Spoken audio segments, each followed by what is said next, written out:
সামনে আসেন, সামনে আসেন।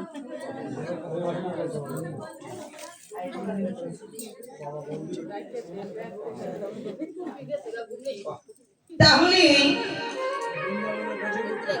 বৃন্দাবনের ব্রজ গোপীনা, আচ্ছা এতগুলো মেয়ে একটা বেটা ছেলে ওখানে কি করে? নিশ্চয়ই কোনো কারণ আছে। ও ছেলে নিশ্চয়ই খারাপ আছে, কারণ বর্তমান দুটা ছেলের সঙ্গে একটা মেয়ে ঘুরলে সন্দেহ মনে হয়, হয়তো ওপেনলি যদিও ঘোরাফেরা করি, কিন্তু না হলে মনে মনে জাগে, কেউ বলার সাহস পায় না, কিন্তু বলে। তাহলে এতগুলো মেয়ে এখানে একটা ছেলে, সে কি করছে? তো মনের মধ্যে ভাবনা যেন কার? মহাদেবের। তো মহাদেবের যখন ভাবনা জানলো, তো মহাদেব ভাবছে তা আমি কি একবার দেখে আসি। কিন্তু সেখানে তো নারী ছাড়া যাওয়া যায়। তো ভোলানাথ কি করেছে? পার্বতীর একটা শাড়ি পরে, পার্বতীর শাড়ি পরে এখন ওই বৃন্দাবনে রাস মঞ্চ প্রবেশ করেছে। যখন করেছে, মহাজন বললেন রাস।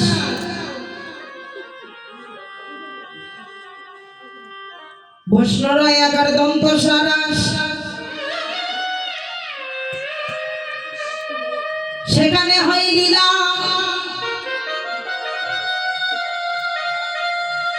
ভগবান যাহা খেলিলেন, যাহাই করলেন তাহাই লীলা। মায়ের কাছে ননি খেয়েছে, সেটাও লীলা।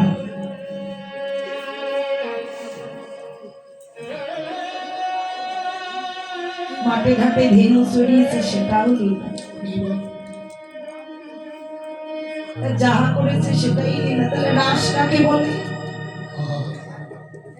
বৈষ্ণরায় 11 দন্ত সারাস। বৈষ্ণরায়ের যদি অর্থাৎ আকার বাদ হয়, কি হয়? রস। রস। বৈষ্ণরায়ের যদি নিচের বিন্দু বাদ হয়, বস।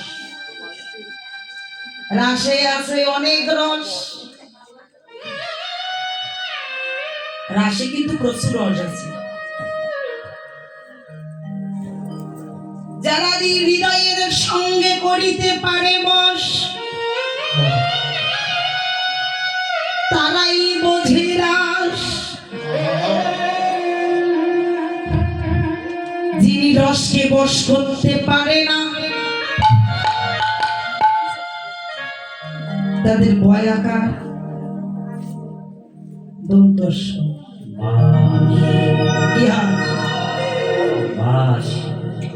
ভয়াকার দন্তস্ব বাস। চেনে? কখন লাগে? বলো হরির সময় লাগে। বলো হরি। তার আগে লাগে না? যারা রসকে বশ করতে পারে না, ভগবান তাদেরকে দেয় বড় বড় দুটা লম্বা। কেন?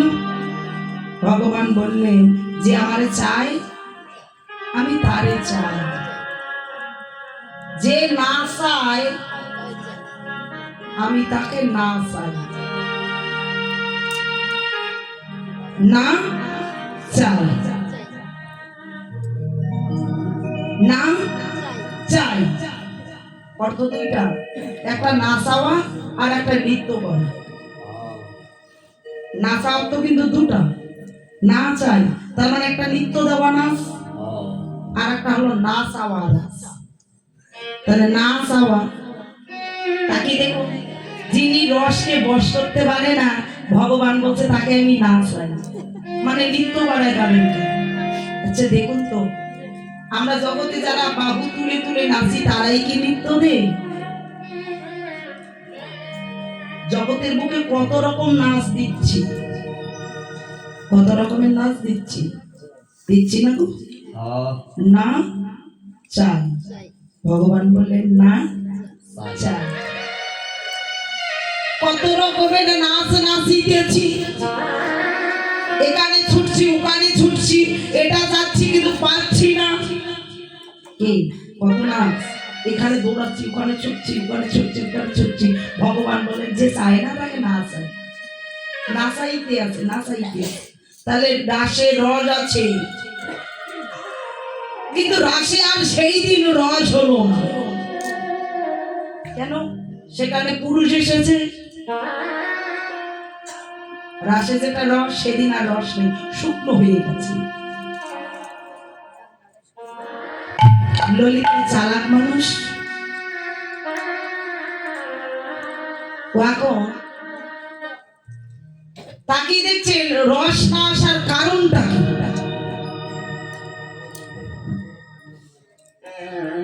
হঠাৎ করে গিয়ে দেখে গোপীদের মধ্যে, এতগুলো গোপীর মধ্যে একটা গোপী অন্যতম গোপী, যে গোপীকে কোনোদিন দেখা হয়নি। ওই গোপী মাথায় লম্বা ঘোমটা দিয়ে। তো ললিতা একটু ভাবছে, আচ্ছা গোপীরা তো মাথায় ঘোমটা দিয়ে বসে থাকার কথা না, আচ্ছা এ কোন গোপী? যখনই মাথার ঘোমটা তুলে ফেলেছে দেখে গোপীর আবার গোপ আছে। মাথার ঘোমটা যখন তুলে ফেলেছে দেখে গোপীর আবার গোপও আছে। সর্বনাশ, গোপীর কি আর গোপ হয়? মহাজন বললেন তত্ত্বে ভজনা করলে তবে হয়। ভজনার ঘরে এলে গোপীরও আবার গোপ হয়। তো এখন ললিতা হাত দুটো টেনে ধরে গোবিন্দের নিকটে যখন নিয়ে গেছে, গোবিন্দ অন্তরে যাবি।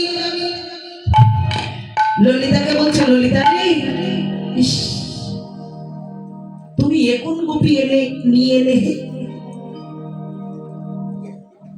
অর্থাৎ রাস মঞ্চে কোন অন্তঃসত্ত্বা গোপী থাকা যায়? মানে গর্ভবতী, সে কি থাকা যায়? ও গোপী, তুমি অন্তঃসত্ত্বা হয়ে তুমি আমাকে এতটা ভালোবাসো,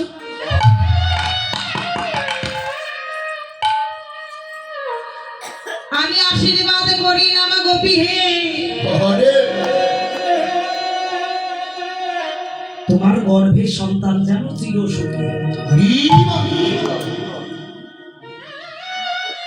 আজব ঘটনা, গোপীর আবার গোপ, আবার সেই গোপীর আবার গর্ভের সন্তান, সেটা কি করে হবে? সেটা সম্ভব? ছেলে মানুষের গর্ভে কোনোদিন সন্তান হয়? পাগল দেশের কথা। গোপী মাতার ঘোমটা ফেলে দিয়েছে। প্রভু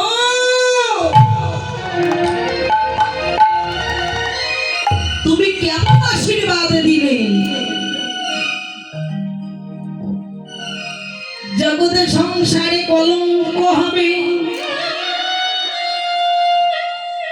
কেননা ছেলে মানুষের কোনোদিন সন্তান হয় না। গোবিন্দ বলছে, গোপী হে, যারা গোপী হয় তাদের হয়।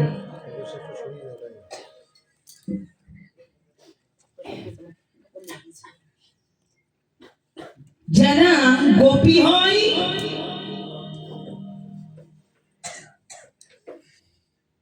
তাদের গর্ভে সন্তান হয়। কেননা ভাগবতে প্রমাণ আছে যে ভগীরথের জন্ম হয়েছে নারী নারী মিলনে। নারী পুরুষে নয়, শুধু নারীর মিলনে ভগীরথের জন্ম। প্রকৃতি প্রকৃতিতে মিলনে ভগীরথের জন্ম হয়েছে। তাহলে শাস্ত্র বললেন যদি কেউ গোপী হয় তার গর্ভে সন্তান হবে। কিছু কিছু আশীর্বাদ কিছু কিছু অভিশাপ হয়ে দাঁড়ায়। ও গোবিন্দ, তুমি কেমন আশীর্বাদ দিলে? আমার বড় অপরাধ হয়েছে, ভুল হয়েছে, একবারে কৃপা করো।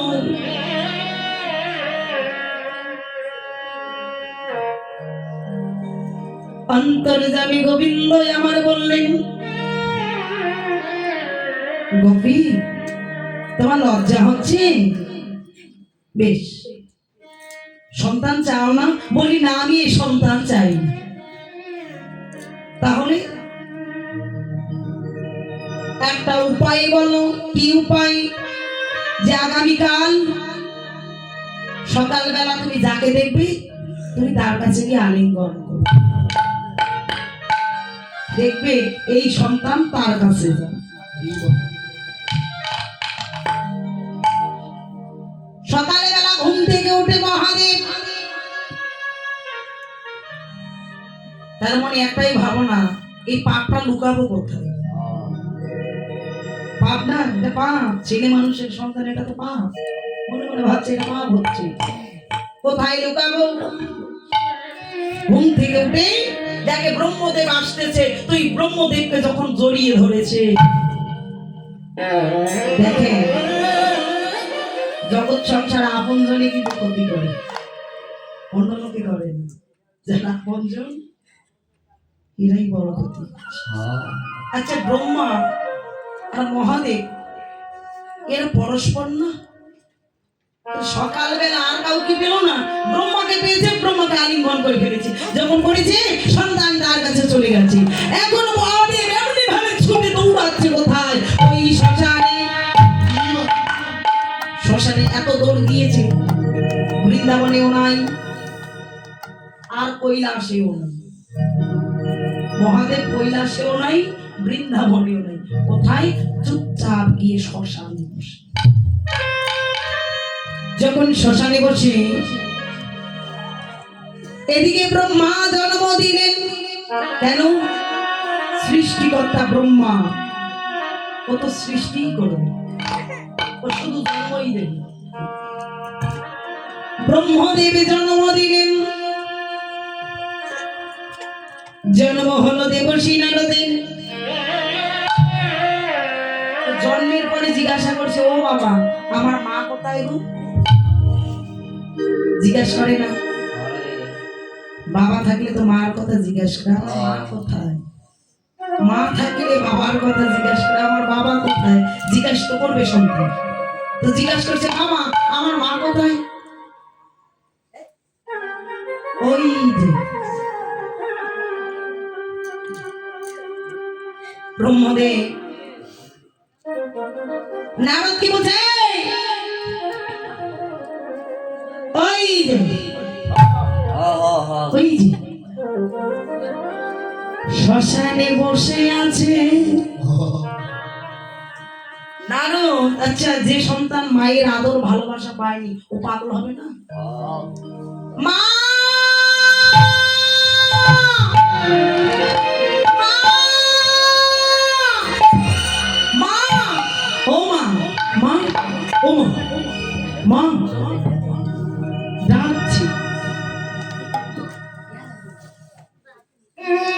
মহাদেব ভাবছে সর্বনাশ, যে পাপ লুকানোর জন্য চুপচাপ বসে পাপ আবার এলো।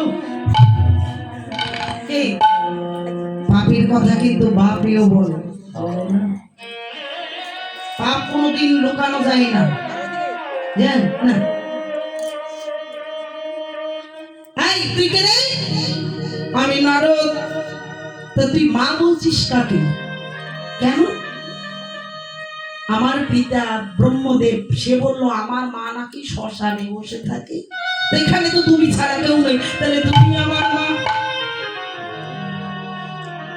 মহাদেব বিপদে পড়ে গেছে, তাই না? এই চুপ, কাউকে বলিস না আমি তোর মা। তাহলে মা শব্দটা তুই একটু ডাবল করে রাখবি, ঘন ঘন করে, লম্বা করবি না, তো ঘন কর। কি হয়? মামা। তুই আজ থেকে আমাকে মামা বলবি, আমি তোর মামা, তুই আমার ভাগিনা। বেশ, ওই মাই তো ডাবল মা মা মা তারপরে ডাবল মা একটা মা না ডাবল মা ওই মাই তো মহাদেব এখন মনে মনে ভাবছে প্রভু তুমি এত নিষ্ঠুর আমি একটা ভুল করেছি জন্য জগৎ সংসারে আমার এই রহস্যটা তুমি প্রকাশ করলে গোবিন্দ যে রহস্য তুমি জগতের বুকে বিলি করে দিলে আমি যদি দিবাদিনে মহাদেব হয়ে থাকি আমি প্রতিজ্ঞা করলাম তুমি একটা ছেলে মানুষকে লীলা দেখাতে পারলে না আমি প্রতিজ্ঞা করলাম তোমার এই লীলা আমি নরলোকের মাঝে প্রকাশ করব কি নর কি নারী কি বৃদ্ধ কি বৃদ্ধা কি যুবক কি যুবতী কি বা দীক্ষিত কি বা অদীক্ষিত আমি সবাইকে বলে দেব যে রাশে একমাত্র অদীক্ষিত ব্যক্তিদের থাকা নিষিদ্ধ ছিল দীক্ষিত ব্যক্তি ব্যতীত রাশে যাওয়া নিষিদ্ধ কিন্তু আজকের দিনে দীক্ষিত অদীক্ষিত ছেলে মেয়ে সবাই এসেছে কারণ মহাদেব বলেছে আমি যদি মহাদেব হয়ে থাকি তাহলে তোমার লীলা নরলোককে দেখাবো কি দীক্ষিত কি অদীক্ষিত সবাই মাঝে এই লীলা আমি প্রকাশ করে দেব ভগবান বলছে তথাস্তু মনোবাসনা পূর্ণ করবো আগত কলি যুগে এ জন্মে হবে না রে তারপরে হবে না তবে কলিযুগে গিয়ে আমি তোমার মনোবাসনা পূর্ণ করে দেব নদিয়া শান্তিপুরে দুই দেহ যখন এক করে যাব দুই দেহ এক হবে সেই দিন আমার এই লীলা নামের মাঝে আমি ভক্তের মাঝে বিলি করে দেব তাই প্রভু আজ যখন সকলকে ডাকছি কি নর কি নারী কি বৃদ্ধ কি বৃদ্ধা কি যুবক কি যুবতী সবাই যখন এসে গেছে গৌড়ের ডাক শুনি সকল ভক্ত আসি দাঁড়াল সুরধ্বনির কিনা যখন দাঁড়িয়ে গেছে প্রভু সবাইকে নিয়ে হলো বড় তাল গোড়া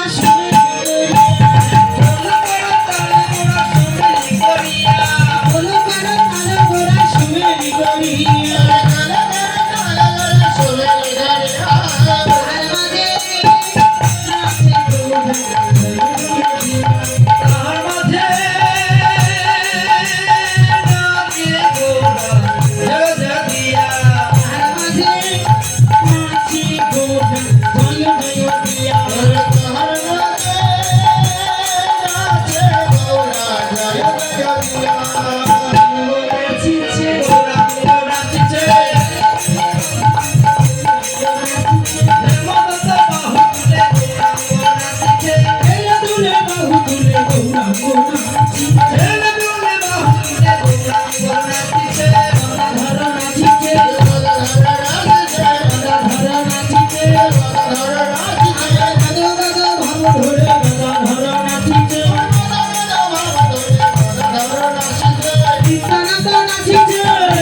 সবারই নৃত্য দেখে একটা মানুষ এত বড় মাজায় সোজা হয় না আচ্ছা আবেগ আর শখ কাউকে মানে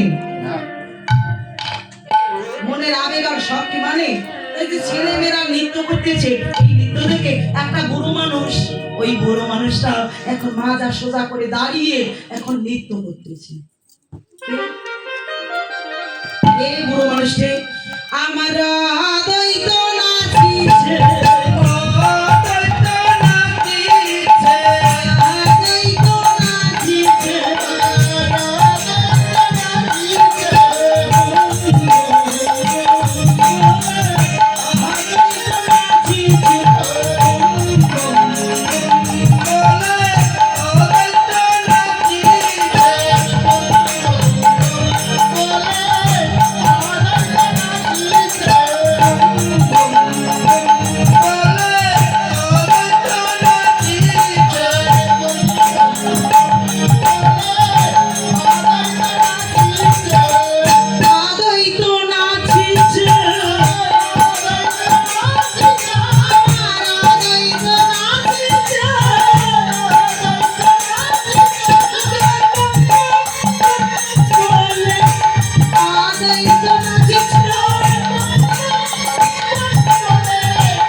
খোল করা তাল গোড়া শুনেলি করিয়া তাহার মাঝে নাচে গোড়া জয় জয় দিয়ে বলি জয় জয় দিচ্ছে আর ধ্বনি করছে আর নৃত্য করছে আর বলে বাজে খোল বাজে খোল।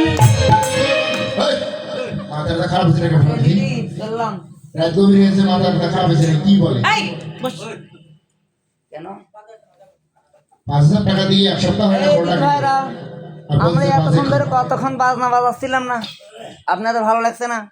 আর উনি কিভাবে বলতেছে বাজে খোল। বাজে মানে আপনি জানেন বাজে মানে কি? এই দাঁড়া বাজেই তো বাজে মানে নষ্ট, পচে যাওয়া, খারাপ। বাজালে বাজ না বাজে, হ্যাঁ বাজলে বাজে বাজালে বাজ না বাজে, হ্যাঁ বাজেই তো বাজ না বাজে, বাজেই তো বাজে নয় তো। বাজে মানে কি? দিদি ভাইরা কি খারাপ না, নষ্ট না, পচে যাওয়া না? পাগল হয়ে গেছে ও, বোঝেই নি আমি কি বলেছি, বুঝতেই পারি না এই যে আমি কি বলেছি। বাজে খুলতো খুলতো বাজে, তোমার খোল কি বলে বাজে, তাকে দিক তাকে দিক, দেখেছো বাজে তো খুলতো বাজে তো কি বলে বাজে, তাকে দিক তাকে দিক। কি বলে রে চাকরি দিক। এই কাকে ইস, তাকে দিক খোল এটা মাটি না, হ্যাঁ, সে একটা মাটির খোল, সে কিনে বলে তাকে দিক। ধিক। দেখেছেন কি আজব ঘটনা, একটা মাটির খোল বলে কি না তাকে দিক ধিক। আচ্ছা তখন কাকে ধিক দিল, কাকে কাকে বসাবে নিও কাল বাসায় ওনারা ঘুম থেকে ওঠার আগে আমরা বিদায়। দেখেছেন ওই যে মরণদা আছে, মরণ ধরে ঘুমাতে কাজ যখন কম। তোমাকে ধরার জন্য মরণদা রেডি আছে। হ্যাঁ হ্যাঁ ওই যে ধিক দেয় কাকে,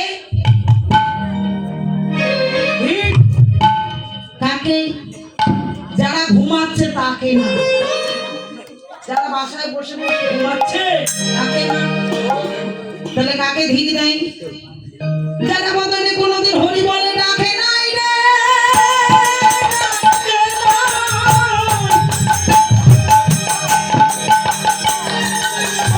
ডাকে নাই।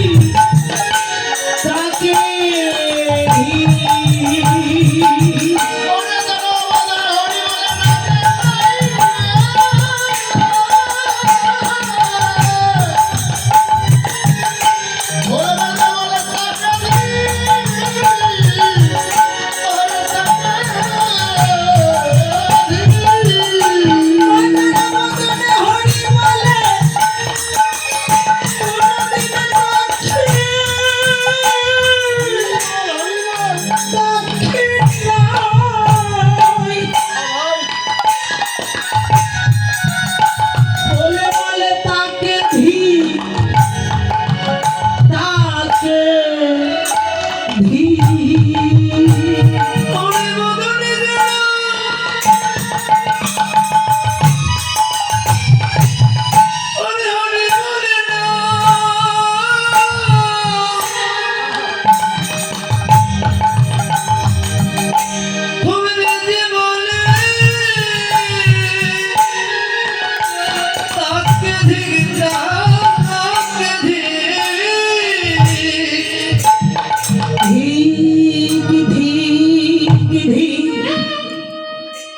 যে কোনদিন বদলে হরি বলে ডাকিল না, কৃষ্ণ বলিতে যাদের নয়ন কাঁদে না, বলে তাকে ধিক তাকে ধিক। ধিক তোমাকে ধিক জানায়, কাকে ভিক জানালো, যিনি এত সুন্দর মনুষ্য দুর্লভ জন্ম পেল, এত সুন্দর জন্ম পেয়েছেন যারা, ভিক জানালো। আচ্ছা, সবাই তো জন্ম পেয়েছি, তাই না? মনুষ্যদেরকে কেন দুর্লভ বললেন? আর কাউকে বলল না?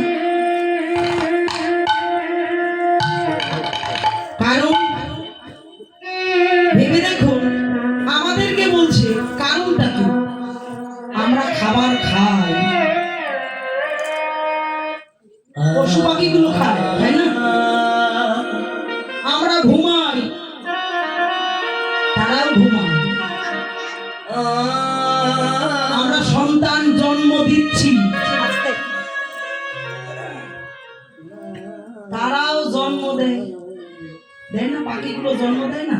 তাহলে আমরাও খাই, ওরাও খায়, আমরাও ঘুমাই, ওরাও ঘুমায়।